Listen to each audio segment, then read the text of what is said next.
Okay, welcome back, guys. Here we are jumping in towards our third place final for today. Match between Swordfish and BTI here on Ghost Town, which I'm pretty excited about.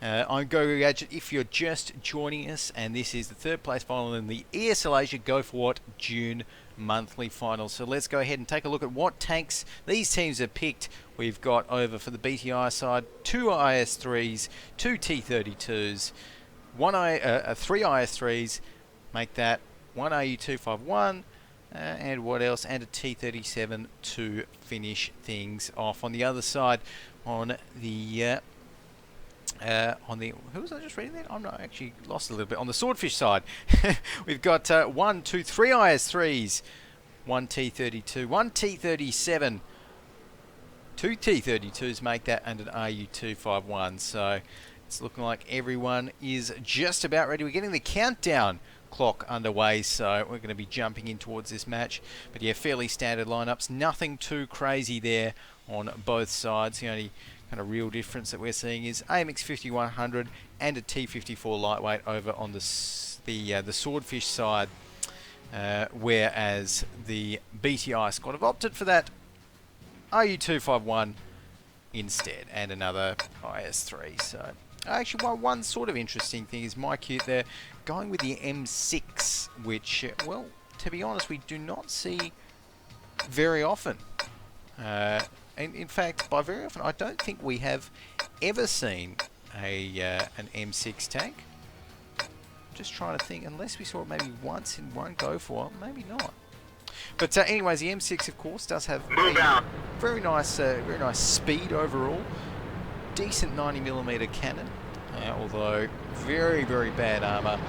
It's not going to be reversing too fast either, and very easy to hit. So right now we're going to be seeing these guys rolling out as Swordfish head towards the centre of the map to conduct their defence. We've got Hot Training Co just heading in towards that general kind of 2 flag area. Let's take a look at where the attackers are going. I find the attackers, well, that's what can really change here on Ghost Town, from what we've seen of it, from the short time that it's been in the map pool.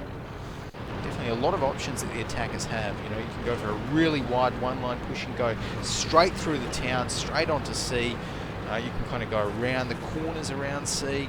Lots of different options for the attackers, but it's looking like right now BTI, they're going to be going for a fairly safe-looking one-flag push.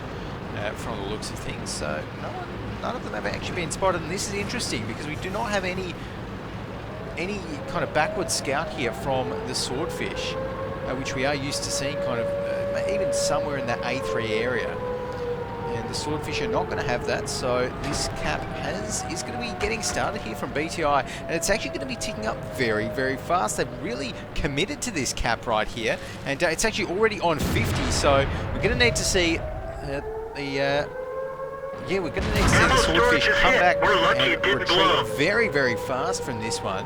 Otherwise, BTI are going to get themselves effectively a free cap. It's actually already on 85 right there. 87, 90, 92. It's ticking up. The first shot misses. There we go. We've got a reset coming in on to 80 back there, but they need some more resets coming in quick. And there we go. We're going to be seeing the T54 lightweight coming in. And 97. Oh, that was so close to being a cap right there. Ronald Pele managed to get the reset, and is he going to be taken down for it? He needs to be. Yeah, there we go. Ricky 48 taking him down, and some more pressure on the green flag being put on. We're seeing right now the focus is going to be on Arrow. There we go. Arrow goes down. Ronald Pele, I think, taking him down there as BTI right now. The jig is up for them. They almost got their cap, but now it's time for a firefight on the streets of Ghost Town here. There's Panzer Killer in that T32, drop down to 20% HP. Reaper Man needs one more shot to try and finish him off. That one did not connect properly. Ricky 48 shot does though, and he manages to take him down. So it's looking excellent for BTI right now. The Swordfish dropping like fish in a net, and Hot Train there does manage to take down Avian Canary, although Ricky 48 in his IS3, he's still alive and kicking.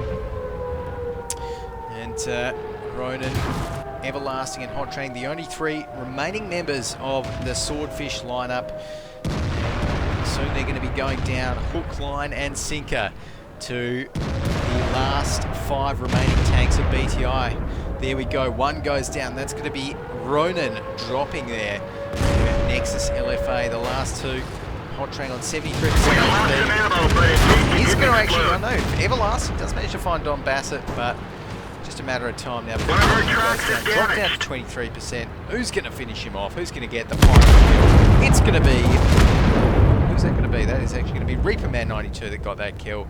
There we have it. So BTI taking out that first match there in the 3rd place final for today's ESL Asia Go4WoT monthly finals for June. And let's take a look at the battle result now that it's all said and done. So we have got Everlasting VN there in that IS3, 1.7k damage. Reaper Man 92, his IS3 with 2.5 as the respective top damage dealers for Swordfish and BTI. But BTI definitely in control of that one. I really like the early pressure that they got out there. Yeah, really like that. I love the straight heading towards a 1 flag, and that could have been avoided. That could have been potentially turned around if the Swordfish had just sent out one scout, to just get some eyes on the 1 flag. They would have had a few more seconds notice. They wouldn't have had to rush in there. They wouldn't have had to sacrifice so much hit points to reclaim the flag. So really, that could have been maybe a preventable mistake. It's not saying that they definitely would have won had they sent a scout back, but maybe. So it's looking like all right. We're going to get the change, so that's okay. And the only change looks to be BTI going to be changing out their RU251 with an IS5. I think that's a good move. So we're going to be jumping into towards battle with that one. Okay. And yeah, we're all ready. That's right, Reaper Man. You don't have to wait until I say I'm ready. There we go. Okay, so Ghost Town loading into this one. This time it is going to be Swordfish on the attack, BTI on the defense. I feel as though Ghost Town is a map slightly skewed towards the attackers. We just purely because we haven't seen many good I haven't seen many good defenses on Ghost Town from the matches that I've watched on it. So really, yeah, really feel as though it's definitely an attacking side of the map. So here we go. 2 seconds, 1 second, 0 seconds left. I'm going to be rolling out the guys from Swordfish once again, seeing what they do from the attacking side. We've got Hot Train there in his AMX 5100, Everlasting in the IS3, the IS5 here being driven by Ronan. Pizom in the T32, Panzer Killer, his T32, Ronald Pele in the T54 lightweight, and MyCute in that M6. So again, very interesting tank, the M6. Yeah, struggling to think why they picked it. I mean, obviously, you know, if you really don't want to scout and just want something, you know, it'll work. But I mean, what about tier 6, maybe TD? Be a little bit better here. I don't know. Anyways, we'll find out soon enough, as we're already seeing some shots coming across on towards the Swordfish here. Ronald Pele in that T54 lightweight heading north, but this time you can tell BTI, they know where it's at. They've got some members very close towards that 1 flag right there, ready to respond to the cap, which is actually going to get started up now by Pizom. So they're going to know what's happening there, and I'm not too sure I like this from the Swordfish. They've actually split their team up into one group of 3 members rather, right here on the 1 flag. And the rest of their team is down near the 2 flag. So it's going to be a little bit tricky for them. I mean, unless their plan is to try and sandwich the defenders out into 2 spots, but they're going to need to do so very quickly to make sure that their one flag attackers aren't caught out by surprise. But look at this. This is all this time that these 3 tanks do not have any input in towards a fight right there. And Pizom is going to be the first one to take down the IS-3 of Reaper Man 92. BTI gets a kill right after that, taking down Ronald Pele's T-54 lightweight. As we can see, Ronan finally heading in towards the battle right there with his Tier 8. Don Basson coming back around as well, but some more tanks are going up in smoke. MyQ in the M6 manages to take down Arrow G in the IS-3. Don Basson, the T-32, taking down, or T-37, taking down Pizom's T-32 right there. And it is all happening here on the one flag. And hard to tell who's ahead, but we do only have 3 tanks left, 3 Tier 8 tanks left for the Swordfish. BTI looking a little bit stronger with 4. There we go, that's another Tier 8 going down for the Swordfish as Ronan's IS-5 falls. And again, it's looking like another ill-fated drop on the one flag for the Swordfish as Everlasting takes down Ricky 48. So that's actually going to even up the score a little bit there. Everlasting, though, dropped down to 12% HP.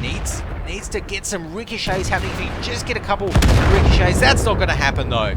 As Everlasting gets taken out by Nexus. There we go. MyQ's M6 goes down, and the last Tier 8 standing, last tank standing for the Swordfish squad is going to be that AMX 5100. Obviously reloading there.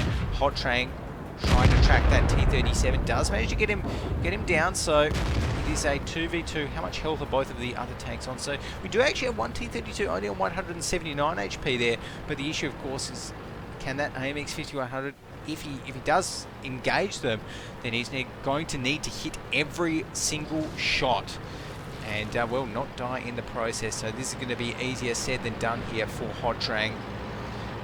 It's just not looking good for him. If he can pull this off, this could be a miracle right here. But right now he's just retreating, just backing off.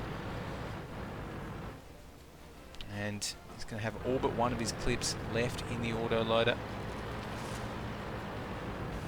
So right there, he's coming around the place. He obviously wants to take down the one T-32 that's, yeah, he wants to take down Nexus first. If he can just get a shot onto Nexus, then kind of go from there, you know, it could be alright, but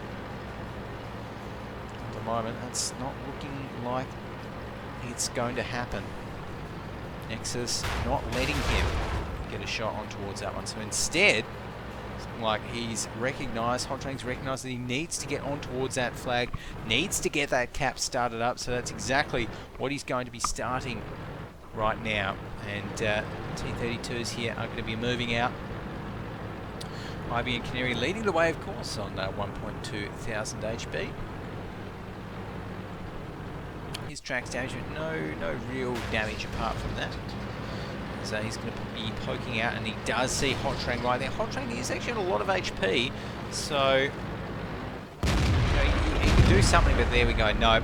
Hot Train just missed his first shot. That is bad news. IB and Canary, he's going to be reacting to that. There we go, gets another one, and boom, look at that T-32's frontal turret armor right there coming into play, and boom, another shot ricochets from Hot Train. So it is without a doubt going to be Hot Train going down right here, and the win going over to BTI, taking out second place in the ESL Asia Go4WoT Asia June finals. Well played there to the BTI guys. Taking a look at the team score as well, we've got IB and Carey right up the top, 3k damage there from him. Nexus LFA 2.3k in the T-32. On the other side though, the Swordfish didn't fare quite as well. Hot Train, I mean, he gave it a good crack, 2.3k damage, can't complain about that. But overall, BTI just proving a little bit too strong. And the good news now is that our next match is going to be the grand final. And we're going to be getting that one underway very, very soon. So guys, do not go anywhere. Right after this, the grand final is coming up. That is, of course, between the guys from B Gaming and the Super Noobs. So stay tuned for that. Should be a cracker. We'll be back right after this.